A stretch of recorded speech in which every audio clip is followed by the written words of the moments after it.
Bonsoir à tous, soyez les bienvenus dans cette nouvelle édition de votre journal de 22h dans l'actualité de ce soir.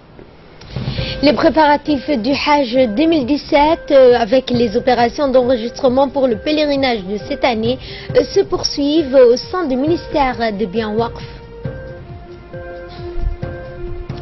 Et dans l'actualité internationale, le principal bastion de l'État islamique libéré par les forces irakiennes. C'était le titre et passant au développement de ce journal. La fête marquant le 40e anniversaire de l'indépendance n'est pas encore finie. Elle s'est poursuivie dans nos représentations diplomatiques et consulaires à travers le monde. Dans les Émirats Arabes Unis, une fête riche en couleurs a été organisée à l'hôtel Kempinski de Dubaï par l'ambassadeur de Djibouti aux Émirats Arabes Unis, M. Ousmane Moussa. La fête a été pleine d'élan et de ferveur patriotique avec des animations culturelles et patriotiques. Les Djiboutiens résidant à Dubaï et Abu Dhabi ont largement pris part à cette festivité qui ont marqué par des danses traditionnelles et des chants patriotiques. Les Djiboutiens résidant dans ces grandes villes, ont exprimé leur fierté pour cet anniversaire de l'indépendance.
Et nous vous l'annoncions en début de journal, les opérations d'enregistrement pour le pèlerinage de cette année se poursuivent toujours au sein du ministère des Affaires musulmanes, de la Culture et des Biens Waqf. Ces opérations ont débuté, rappelons-le, le 5 juillet dernier et se poursuivront jusqu'au 20 juillet prochain. Au total, 1100 Djiboutiens compliront leur 5e pilier de l'islam.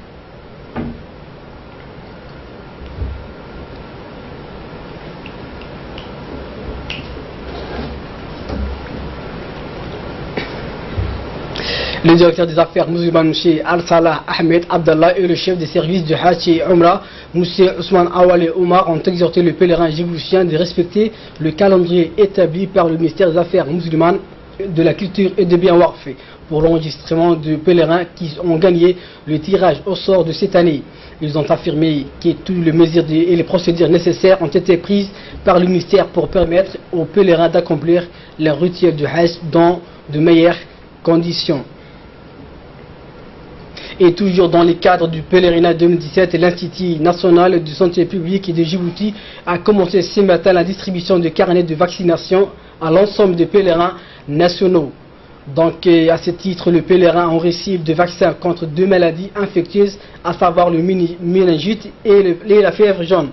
Par ailleurs, ces vaccins permettront à nos pèlerins nationaux d'être protégés de tout genre de maladies lors de leur séjour au pèlerinage. À cet effet, cette initiative s'inscrit selon les recommandations de l'Organisation mondiale de la santé et la programmation de l'Institut national de santé publique de Djibouti, dont l'objectif premier est la protection de pèlerins djiboutiens contre toutes éventuelles épidémies qui nuiraient à leur santé lors de la réalisation de leurs devoirs religieux.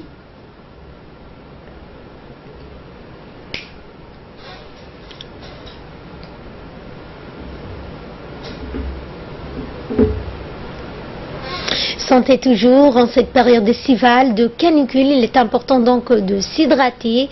Des mesures que préconisent les médecins sont donc à ne pas prendre à la légère, puisqu'ils permettent de prévenir certains problèmes dus à la canicule, comme les problèmes de tension ou encore les personnes souffrant d'insuffisance rénale, mais aussi et surtout les coups de soleil entraînant à long terme le vieillissement de la peau dû justement aux rayons ultraviolets. Écoutons donc pour plus de précision le docteur Daher Abdelkarim Omar, spécialiste en médecine interne et néphrologique à l'hôpital général Pelletier, qui nous explique comment s'autorégule la température normale du corps humain qui varie entre 37 et 37,5. Confinement dans un endroit qui est peu aéré. Cet excès de chaleur peut donner un coup de chaleur, comme on l'appelle communément, ou une insolation, ce qui va entraîner une élévation de la température qui va aller au-delà des 37 degrés, allant jusqu'à un état fiévreux, 39 voire 40 degrés, avec comme conséquence des céphalées atroces, une fatigabilité, une somnolence, voire même une obnubilation et un coma qui peut nécessiter l'hospitalisation de la personne en urgence et amener des mesures de refroidissement. La deuxième conséquence qui est très commune en période de chaleur, c'est ce qu'on appelle la déshydratation, qui est la conséquence de cette sudation excessive. Dans la sueur, il y a des électrolytes, mais également de l'eau que l'on perd. Donc si l'apport quotidien n'équivaut pas la quantité perdue, l'individu peut rentrer dans un état de déshydratation, ce qui peut aussi avoir beaucoup de conséquences, des conséquences sur les reins, une insuffisance rénale fonctionnelle, des conséquences sur la productivité de l'individu qui va être très affaibli avec une tension artérielle basse, et si cette déshydratation n'est pas levée, elle peut aller jusqu'au coma et au collapsus, comme on le dit.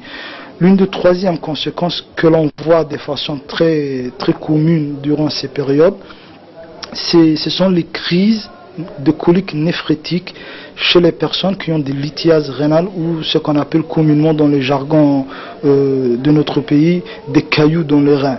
Donc ces individus, du fait que le rein réabsorbe l'eau, font des coliques néphrétiques en rapport avec des urines peu concentrées des urines peu concentrées. Également dans l'actualité, le général du corps d'armée Zakaria Cheikh Ibrahim, chef d'état-major général des armées, a décoré ce matin des officiers des forces françaises stationnés à Djibouti. C'est en présence du général Thierry Duconois, commandant de FDDFDJ, le directeur Tahir Mohamed Ali, chef d'état-major de défense, et le général Hassan Ali Kamil, conseiller du général Zakaria, ainsi que de nombreux officiers français et djiboutiens, que le général Zakaria a procédé à la décoration de 9 officiers des forces françaises stationnés à Djibouti. Ces officiers se sont illustrés durant leur séjour dans la coopération entre les deux forces, et notamment devant les festivités du 40e anniversaire de notre indépendance.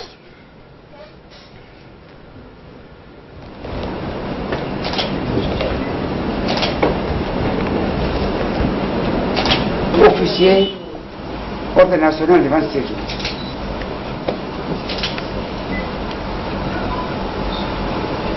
Chevalier Ordre national de 27 jours.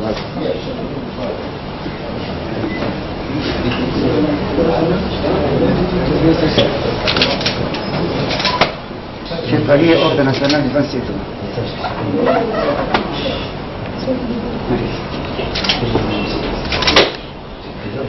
Chevalier de 27 juin.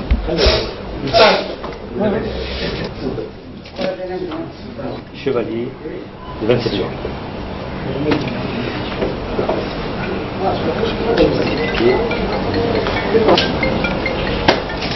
Chevalier de 27 juin.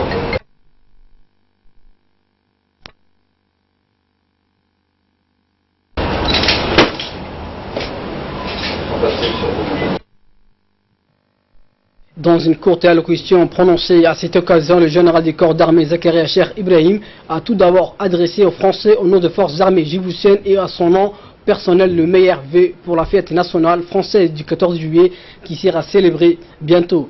Il a aussi tenu à remercier les officiers décorés et les a même félicités pour les efforts consentis avec abnégation. Le général a rendu hommage à un colonel Rafié, commandant du 5e Riaom, pour son rôle dans les relations entre les forces amies. Et dans le reste de l'actualité, un atelier de formation sur la mise en place des caisses enregistreuses s'est tenu ce matin à l'hôtel Les Acacias.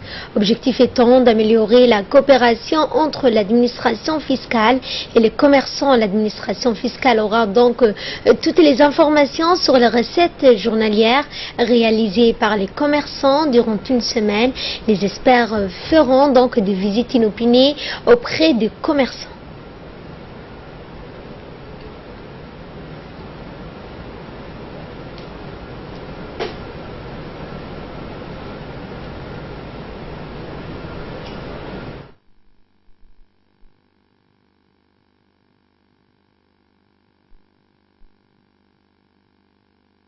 Je puisse avoir le jour à ce qu'on reste main dans les mains pour qu'on fasse tous nos efforts pour que ce projet soit un projet réussi, car c'est quelque chose qui est demandé jusqu'au plus haut niveau.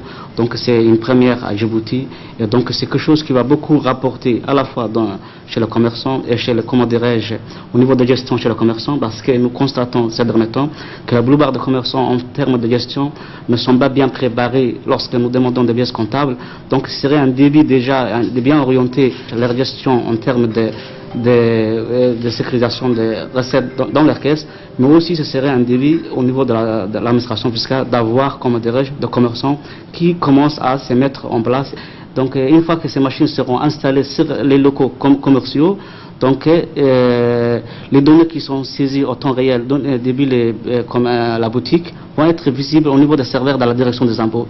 Donc nous allons dans un premier temps commencer à installer quelques échantillons de la place. Ceci ne veut pas dire qu'on va s'arrêter à ce niveau-là. On va étendre sur l'ensemble des marchés. Donc c'est un projet vraiment très important. Donc je dis à tout le monde d'être comment dirais-je, flexible et comment dirais-je, pour les courriers qu'on vous envoie, donc répondre dans les délais et donc de montrer une bonne collaboration. Et le secrétaire général du ministère du Budget, Simon Mibratou, est intervenu pour annoncer que l'exécution du projet de finances est une première à Djibouti et permettra donc une meilleure visibilité de recettes des contribuables. Nous l'écoutons. C'est important donc d'installation de caisses enregistreuses. C'est un projet important parce que c'est une première étape de la modernisation et surtout modernisation et une bonne relation entre le contribuable et l'administration fiscale, une facilitation.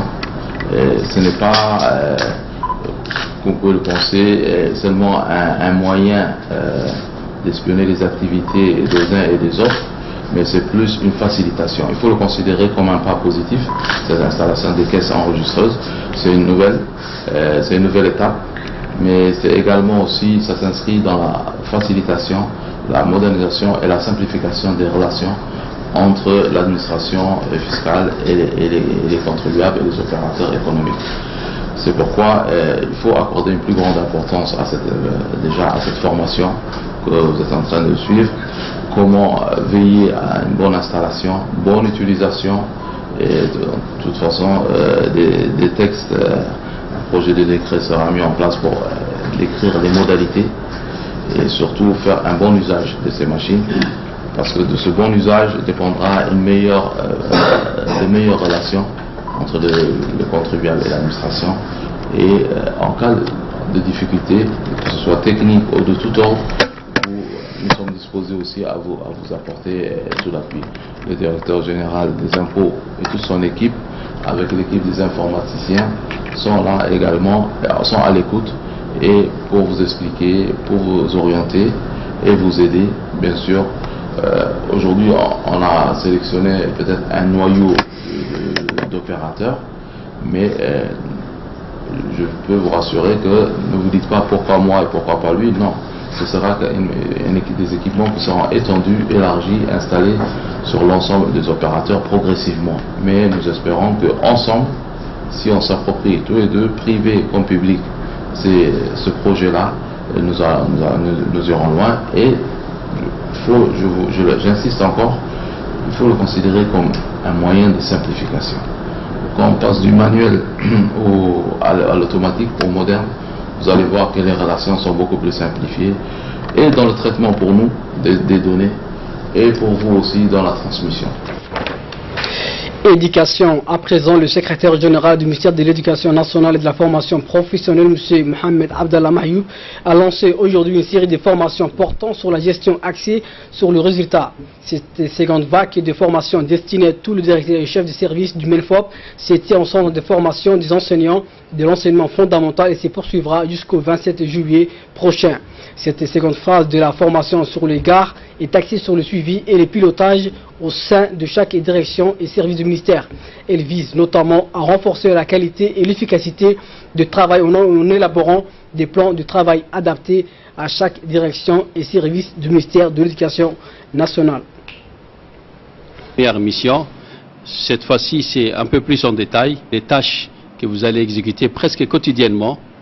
Et donc ça vous donnera la possibilité déjà de vous cadrer par rapport à vos tâches, à vos missions. Ça vous permettra donc de voir quelles sont vos missions et ensuite comment vous les exécuterez. Et pour nous, ça nous permettra à un niveau soit des directions, soit à un niveau des directions générales, même jusqu'au ministre, un suivi et un pilotage. La planification des activités fait partie de l'efficacité d'un service. Donc mieux un service planifie ses activités, mieux il est efficace et mieux il peut répondre aux exigences de ses devoirs. C'est un atelier hautement important pour vous, mais aussi pour l'institution et pour les ministres. Les ministres voulaient au 31 juillet un tableau de bord de tous les services. Donc je vous souhaite vraiment un bon atelier et si vous avez besoin de quoi que ce soit, nous aussi on est avec vous, n'hésitez pas à nous faire signe. Autre atelier, celui portant sur l'adoption du curriculum des compétences de base de l'employabilité de l'entrepreneuriat, s'est ouvert ce matin à l'hôtel Les Acacias. Organisé par l'Educational Development Center et l'USAID en partenariat avec le MENFOP et la NEFIC, la Chambre de commerce, cet atelier devra se poursuivre jusqu'au 20 juillet prochain. Cet atelier donc s'inscrit dans le cadre du projet d'employabilité de la main-d'œuvre djiboutienne. Il est financé donc à hauteur de 25 millions de dollars américains pour une durée de 5 ans et vise à réduire le chômage en améliorant la disponibilité et la compétitivité de la main-d'œuvre en fonction des besoins du marché. Sous la direction donc d'experts et de nombreux participants, auront donc les 10 jours à venir un atelier à adapter les modules du curriculum et des compétences de base de l'employabilité et de l'entrepreneuriat. C'est une question qui préoccupe la Chambre de commerce depuis déjà un petit moment. Nous avons donc des programmes spécifiques que nous avons développés et que nous espérons aujourd'hui, avec l'appui de nos partenaires comme USAID, EDC, le ministère de l'Éducation, réussir à développer pour rationaliser nos efforts et obtenir des programmes qui correspondent à la réalité de notre pays et qui vont, je l'espère, aider et contribuer à l'amélioration de la main-d'œuvre djiboutienne. Cela est très important bien sûr pour le secteur privé et la Chambre de commerce a dans ce sens justement besoin en tant qu'entreprise du pays de disposer d'une main-d'œuvre qualifiée et professionnelle. Écoutons à présent la formatrice de cet atelier. On est là dans le contexte d'un projet financé par USAID qui s'appelle le projet d'employabilité de la main-d'œuvre djiboutienne, ou PED. Et maintenant, on est ici aujourd'hui dans un atelier d'adaptation d'un curriculum de compétences de base de l'employabilité et de l'entrepreneuriat. Et ce sont des soft skills, des choses comme comment faire des objectifs et atteindre des objectifs personnels, comment travailler en équipe, comment communiquer, pour pouvoir assurer que les étudiants, quand ils terminent leurs études, peuvent vraiment trouver un emploi. Donc, une nécrologie pour clore l'actualité nationale. Nous avons le regret de vous annoncer le décès de fait Ahmed Aregedi, qui est décédé à Harar en Éthiopie. Le défunt a été inhumé dans la ville de Diridawa.